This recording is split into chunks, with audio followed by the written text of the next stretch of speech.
just those, like Andy had brought up, those basic folder structures of, you know, getting your video sort of organized here and your music and your document. And it's just having those set up. Go into production ready, do something to make your process a little bit better. Try running through your script. Think through those things and make a checklist of what you'll need, and make mental notes or actual written notes so that you're ready to roll when the time comes.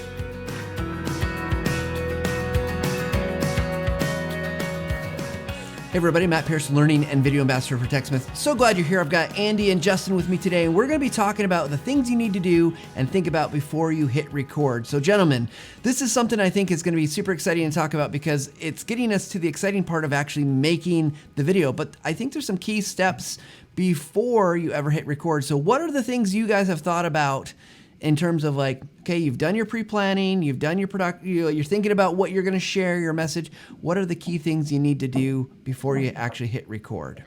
Any thoughts? Man, there's a lot of things we can go down the road with on this one, because I think, in fact, just before we started recording, I'm just going to share a little behind the scenes. Justin's camera went blurry, and that's something with webcams that is hard to control. So, for example, I just told him, put your hand up as close to the webcam as you can. I won't do it fully, but you get it real close so that your webcam pulls focus and puts it on the hand. See, it's going to do it. Mine's freaking out right now.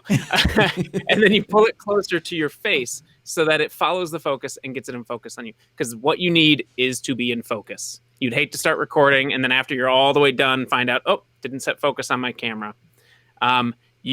For me, I like to white balance my cameras. A lot of cameras don't need it. You know, if you're using an iPhone or a webcam like this, white balance is really just like tapping on the screen, or, you know, you might have Logitech software that you just say like, hey, make sure it's not too warm, not too cold looking.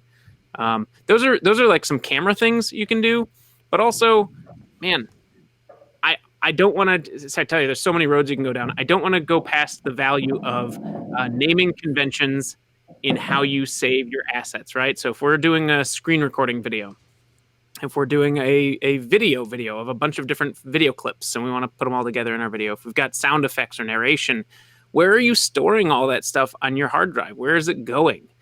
For me, I like to have a very standardized set of folders. And the first folder is usually, and I always number them so that they show up in the same order of my priority. And without a visual, I'm going to bore you guys to tears. So here we go. I'm going to go through them real fast. 0 is project. No, I'm writing this down. So spit it to me. 0 projects. That's the first folder. 1 is video or footage. That's the video folder. It should all live in there, including screen recording. You can separate them out by video and screen recording subfolders. 2 is going to be audio. You're going to have a separate folder for music and narration if those things exist in your video. What I land on. 3 is going to be graphics or images. Maybe you've got pictures. Maybe you've got logos you want to use. Separate all those types of image files into that folder. 4 is going to be documents. I put scripts in there. You can have any other documents you might need, like bios on people that you're interviewing maybe. 5 is going to be your exports folder. That's where I'm going to save my drafts until I have the final version, which is the approved final. Sometimes I'll put captions in that folder as well. So there's my big assign your folders pitch. I have so many questions. Why the zeros? What? This is a great question, because I forgot when I originally set up my folders to include a projects file the first time I ever did this. And so it's just a carryover from my first mistake. The first time I ever did this, I started 1 footage, 2, and I went down the list. And then I was just saving my projects in the general folder because I was like, oh, I'll just have one video project. There's my Camtasia file, or there's my Premiere Pro, or whatever video editor you're using.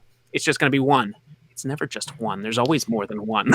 but to Justin's question, the zeros gives you the control over the order of what you put them in. That's so 0, 1. Yes. But if you end up with more than 10, right? Like 10, 1, so you're just trying to keep control of the order of your folders. And so that way, ultimate flexibility in terms of what you want to do. But I think, Andy, are you also kind of going through these and saying these are the things, like these are the order that you're most likely to use them or need them in when you're actually going to make your video?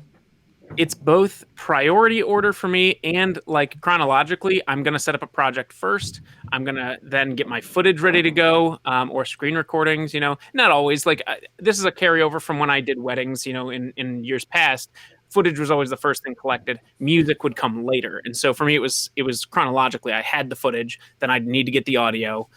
Images would be after that, and some projects aren't going to have all these things either. Like I would say the majority of my work, the scripts I keep online. Sometimes if I'm handing them off to a vendor or a third party or another editor, I'll remember to download the script and include it in the file, because otherwise it's just me who's accessing it. I know it's online. I know where to find it. But it's good to keep all those things together in case you ever hand off the project. But yeah, it's priority and the order of when I come to that part of the project for me.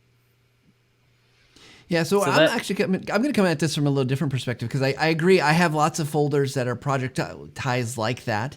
But I think the goal is get yourself organized so that you can do your work quickly and efficiently and whatever makes sense for you. And I love Andy's structure, and I've used that structure myself for bigger projects. For smaller projects, I just dump stuff in a folder because I don't have 20 different files. I have like 4. And it's not hard to get organized. But the key is get organized so that way when you're in production or when you're filming stuff or you're editing stuff, you don't have to go spend time. I spend so much time trying to go out onto like a network drive or look on an old hard drive to find stuff. That's what's going to get bogged down. You're going to get out of flow. And so just come up with a structure that works and be ready for that so that way you can move through your project. That's the goal, to get the project done. Well, I know Justin has a comment before you. Yeah, I was just going to say my other thing is when I did it alphabetically, video was, 01 video would always show up last for V. Oh, you can see paint on my sleeve. That's cool. The V would always show up at the bottom of my folder, and it was usually the first thing I needed. So it drove me crazy that it was all out of order because that's, I'm not obsessive compulsive necessarily, but sometimes I can be with these things. Well, again, for me, and like, I'll be honest, I have never used a folder structure for any video I've ever made. So I'm gonna admit that right here to everybody. But even just having the folders in place starts to make sense to me as far as like, I don't have to start from scratch to think about what to bring in for my video, right? Like I know, I need my TechSmith logo, or I need these, and so it ties back into the other conversations we were having about planning and making sure you get your video planned out. And this is like to me anyway, as somebody who hasn't really done it, like, this would be the final step in like actually having a place to then house all those things that you have pre-planned. And then you can go forth and be, like Matt was saying, be faster with your video creation. Because sometimes like, even if I have a script, it's like, I haven't thought out of the graphics or thought about, what this sort of screen casting I might want to put in there. And then I just hop into Camtasia and I'm trying to make the video. Yeah, that's another good point too, right? We're talking about before you hit record and what graphics do you need before you hit record? Are you going to be showing them while you're recording, or is this something you can put in afterward? If we're recording a software interface, and it's software that we use all the time. Let's say I'm recording Snagit, right? I want to show someone how to do something in Snagit, and I've got my recent trays of other Snagit images I've created at the bottom, and it's kind of a mess. I can go through and clear that out before I start recording, or even just close the tray, so that when I record, my audience is focused on what I want them to be focused on, not on all my old work that wasn't intended to be shown. So it's things like that where you kind of clean up your user interface. I know Matt's talked a lot in the past about like clean up your desktop, kind of background. Do you want family pictures as your desktop background while you're recording, or do you want kind of a generic, Windows or Mac, whatever it is, background, so it doesn't distract from your message? Hide the extensions, hide the apps, hide all the stuff that you don't want people looking at, because I'm a nosy person, I think, and I will look at all the things that you've got open. Like, what programs are they using? Because one, I'm genuinely interested in. Maybe I'm like, well, if they're using that, maybe I should use that. But I think if that's not what you want me to focus on, don't show me that, because it's like, I'm always looking for Camtasia in any screen recording. Are they using Camtasia? Are they using that? Because I want to know. Yep. Well, it's just, it can be distracting too, right? Like as a viewer of that content, you are automatically down another trail trying to figure out, what's on their desktop there, right? Or what icon, what folders are back there, or things like that. So I think even just as a viewer of that content, and I do the same thing in a myriad of ways where it's like, oh, what's that other thing? Any of those little things that you may unknowingly put into your video that could be a distraction, get them out of there. Yeah. Yeah, I talked about that in I think it was the last time we spoke, where I brought up my big French word of mise en scène. When you're recording and you're on screen and you've got anything in your background is a distraction. I've even got a notebook next to me I just noticed was in the widescreen. I'm going to move out of the way now. But like, you're in control of anything that shows up on camera. That's true of your desktop too. You're in control of it. So hide it, anything you don't want shown. In fact, sometimes when we record our screen, we won't show the top bar of the screen. It'll show that I'm recording using Camtasia, but it also shows like the date and time, and that kind of dates it. And, so those are the kind of things you can hide once you're recording too. I was going to say, it's funny as you bring that up, like I'm even thinking like the internal videos I make, right? Like I'm trying to show somebody a Google Analytics dashboard or something. Like I always hide my tabs and my bookmarks. And because again, like I don't want that to distract anybody. Like, well, what's Justin got on his bookmarks? Like, how many tabs does he have open, right? Justin? You don't want to know how many tabs I have open. You don't want to know how many tabs I have open because I'll get that comment too.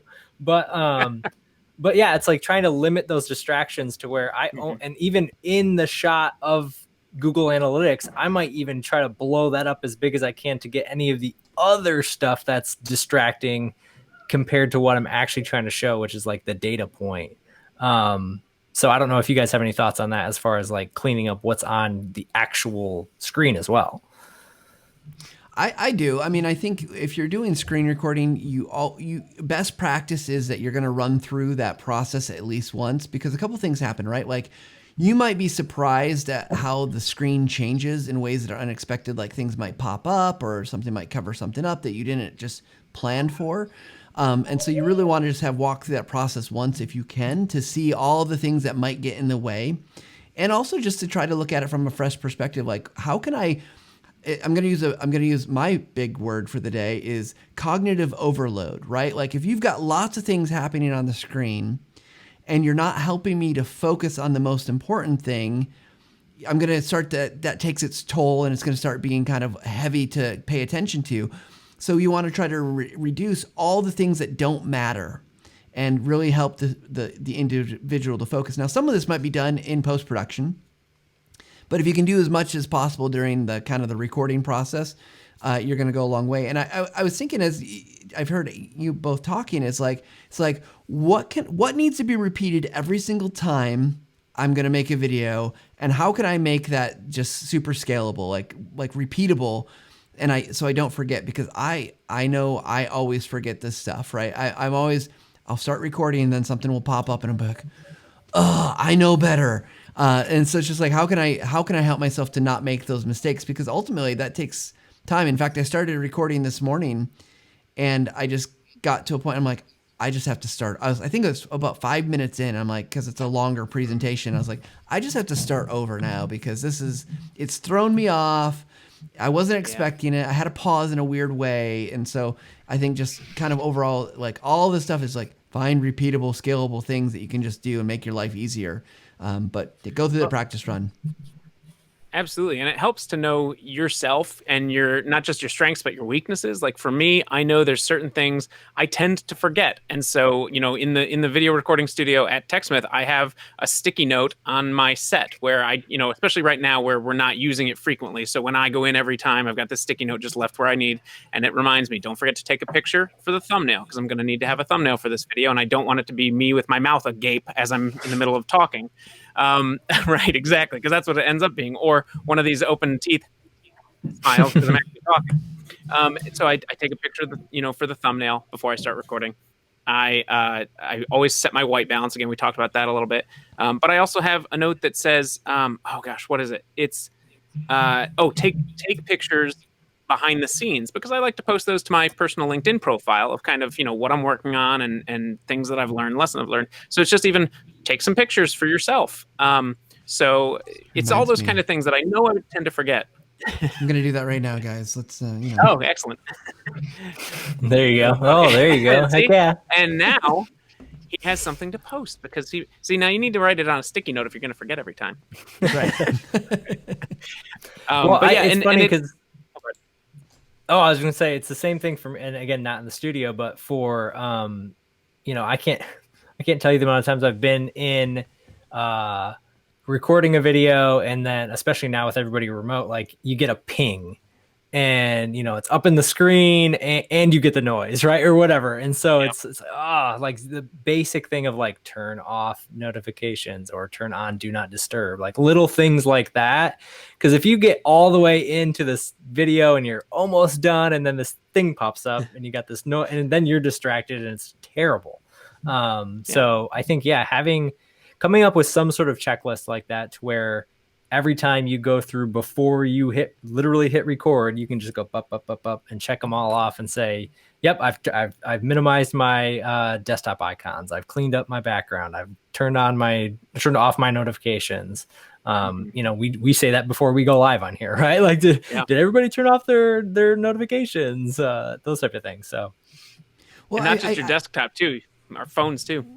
phones, yeah, I was gonna say, I feel like there's something about this that like there's almost a stigma attached to like, oh, you have to have a checklist, and oh, that's like you should just know what you're doing. And it's like, no way. Like I have so many things going on my screen, like from a screen recording perspective, and things in my day. I've got kids here at home. Like there's so many things I'm trying to do and focus on that anything I can do to help me remember is going to be valuable. And because it's really easy to forget something, and it's going to always come back to bite you in the middle of the thing where it's hard to fix, right? Like that notification that comes up, maybe I could cover that up.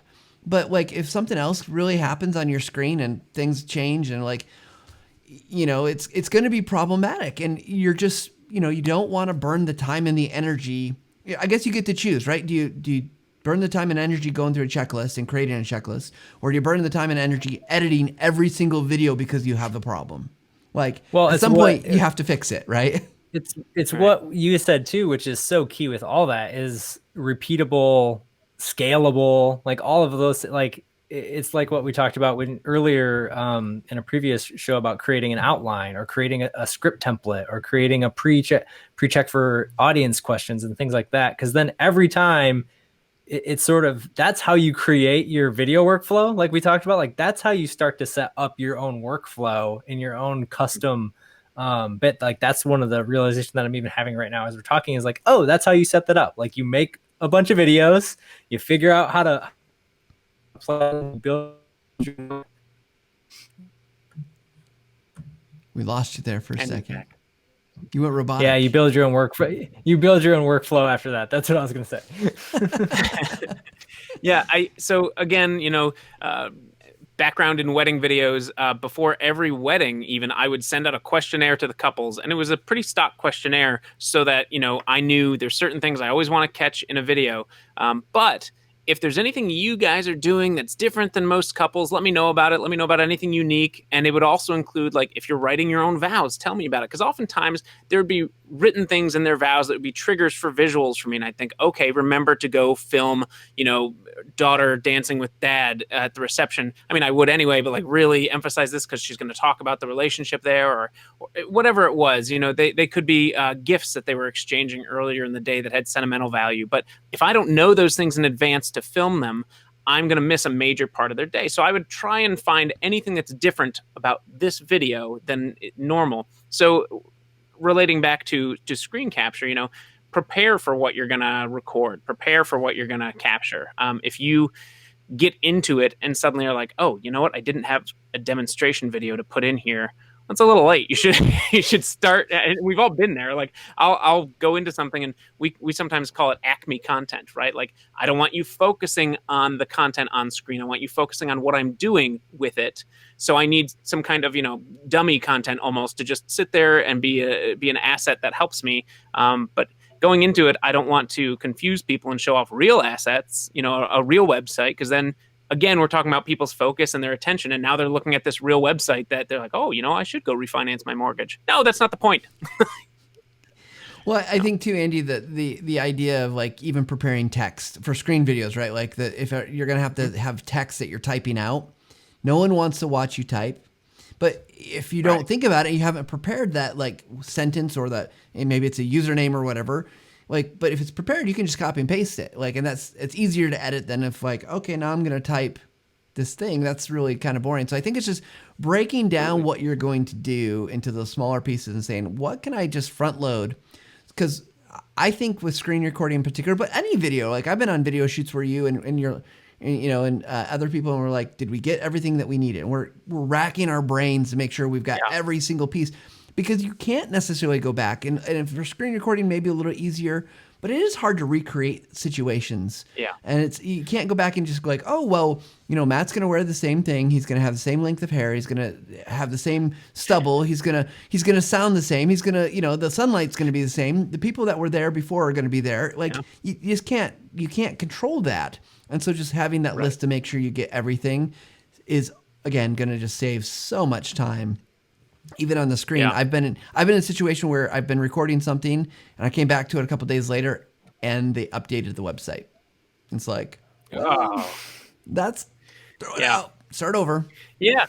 Well, and I mean, anytime we go on those on-location interview shoots, you know, for anyone who's seen some of the TechSmith Academy interviews we do, you know, that's a one-time event that's happening right then. We interview these people in whatever clothes they're wearing that day. I hope we got a thumbnail image. You know, I hope we remembered to take that picture with you and them, or a few behind the scenes captures.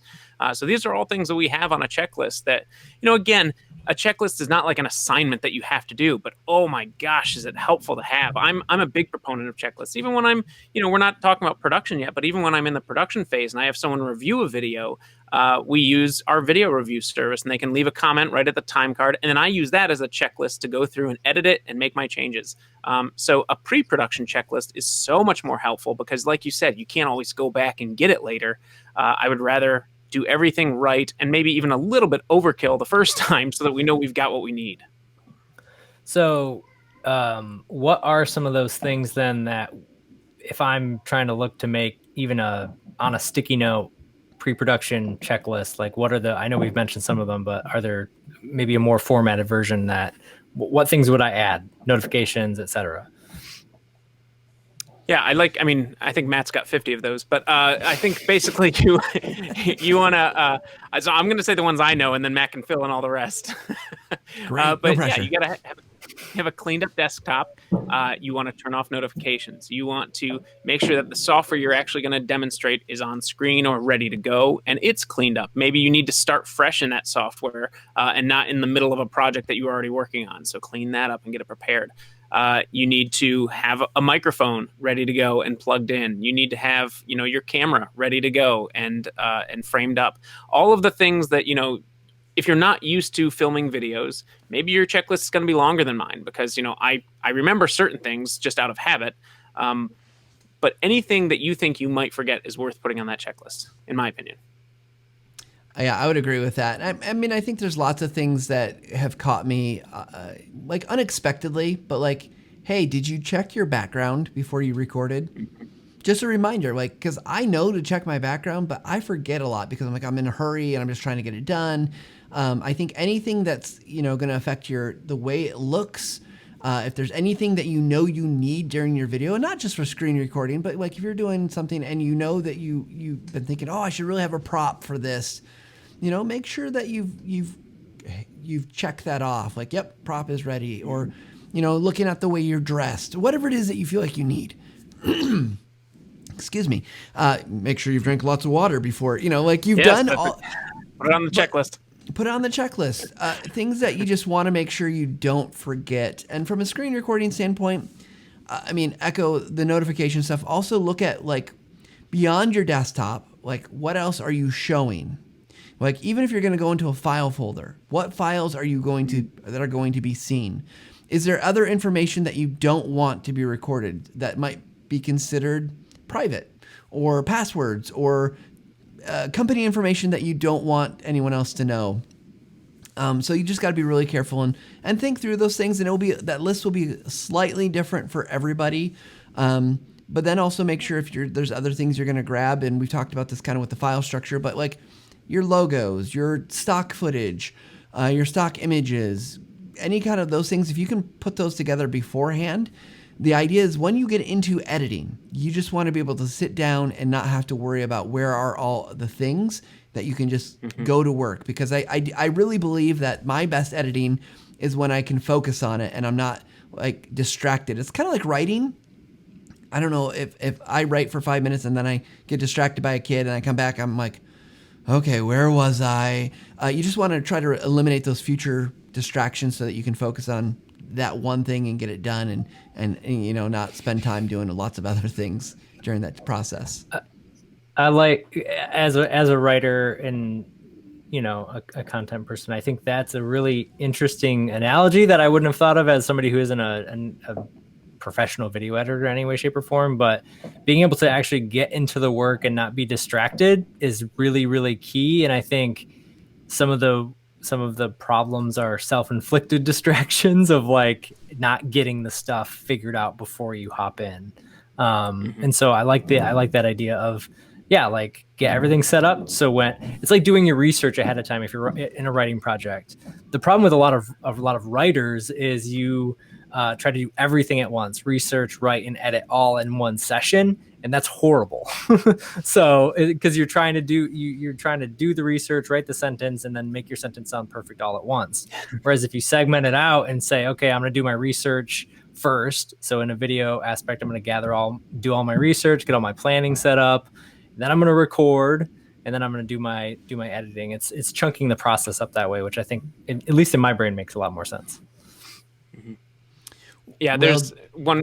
Oh, sorry. I was just gonna say there was one video recently where we our facilities are obviously a little different right now than they would be, when we're not in a shutdown situation. So I can't go into my office, but I can go into my video studio. And I knew I had something on my office desk I needed to record this video, so I had to coordinate in advance with our facilities manager to make sure he could grab this. It was actually a slate, a clapboard, so that I could show it in a video.